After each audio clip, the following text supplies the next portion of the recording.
حجم استحصال محصولات صنعتی در تاجیکستان به سر اهالی در 7 ماه سال جاری کمی بیشتر از 1526 سومانی را تشکیل داده است.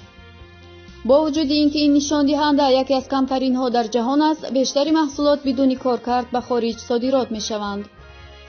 در مدت ذکر شده حجم استحصال محصولات صنعتی کمی بیشتر از 14 میلیارد سومانی، حدود 1 میلیارد و 400 میلیون دلار را تشکیل داده است.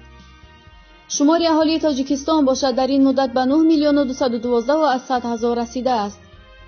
در نتیجه حجم محصولات صنعتی استحصال شده به سر هر نفر از اهالی کشور 1526 سومانی یا خود 157 دلار را تشکیل داده است.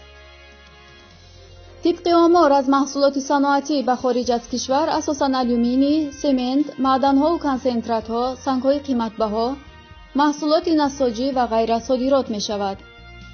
قریب همه محصولات ذکر شده در شکل محصولات خام و بدون کارکرد صادر می‌شوند. قسم اساسی این محصولات بعد کارکرد اولین یعنی برای کارکرد من بعد به خارج فرستاده می‌شوند.